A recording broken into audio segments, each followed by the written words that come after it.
My husband cheated on me, not with another woman, but another man.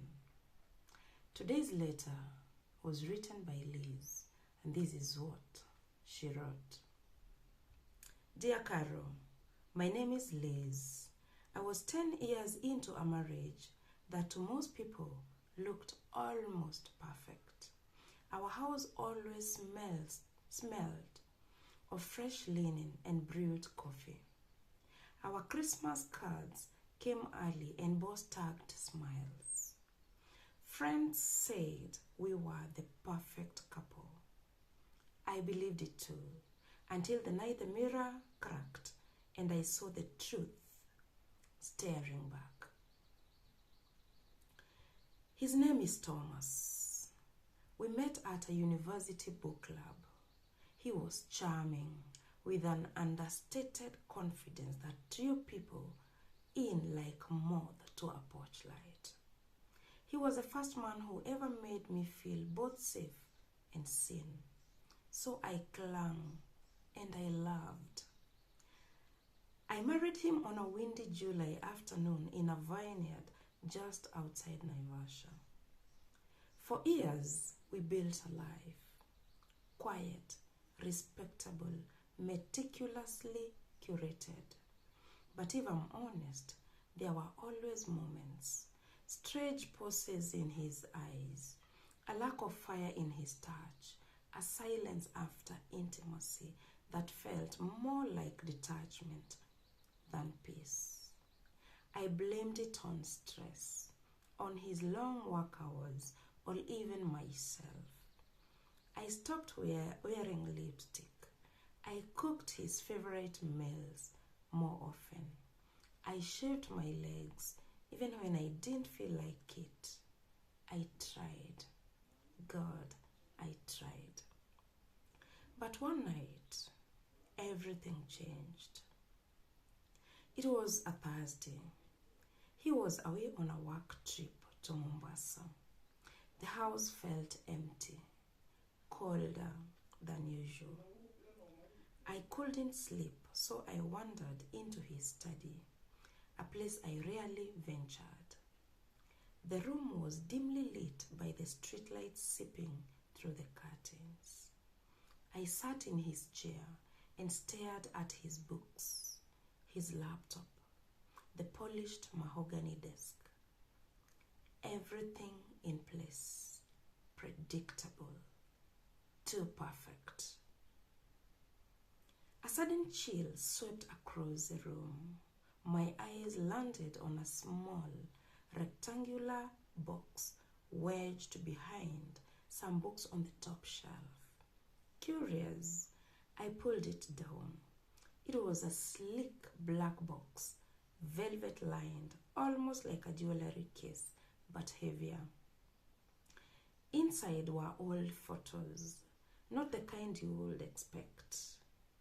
Photos of Thomas with another man in intimate moments. Some playful, some unmistakably romantic. Two men locked in a kiss. My fingers trembled as I flipped through them. The man wasn't just anyone. I recognized him. Elijah, a friend from Thomas' university days who always seemed to linger too long at our gatherings. The one with the deep dimples and the lingering glances. I felt like I was floating above myself, watching this woman, this foolish, devoted woman, collapse under the weight of something she didn't yet understand. I didn't cry, not then. I was too stunned. I tried to rationalize. Maybe they were just drunk. Maybe it was before we got married. Maybe. But the dates on the back told a different story. One photo was dated just 2 months ago. Still, the most chilling discovery wasn't in the box. It was behind the mirror above the fireplace. That mirror had been there for years, a wedding gift from his mother.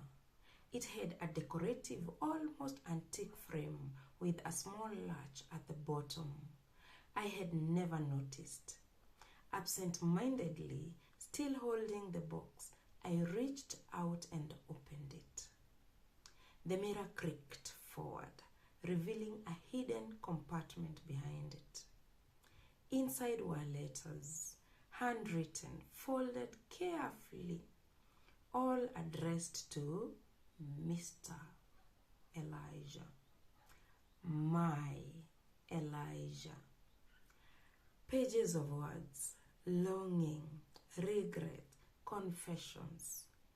He wrote about me, about how he loved me, but not in that way. He said he felt like he was drowning in a lie, that he married me out of hope that he could change, but now he knew he couldn't. He wrote about being afraid of hurting me, afraid of ruining the illusion we had built, afraid of being judged. I sank to the floor.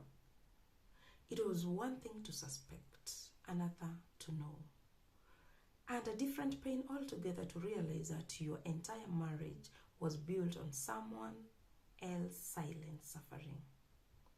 I stayed in that room until morning, reading every letter, every secret he couldn't say aloud.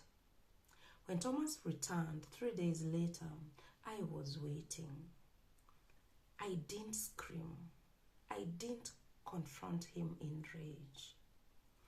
I simply handed him the box and the letters and watched his face crumble.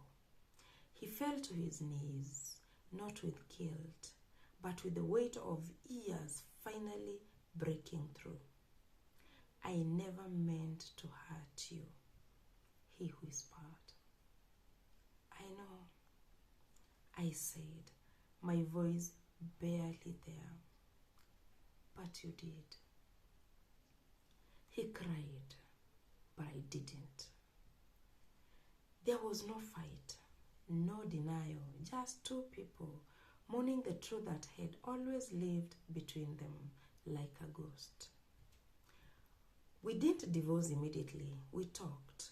We untangled years of confusion.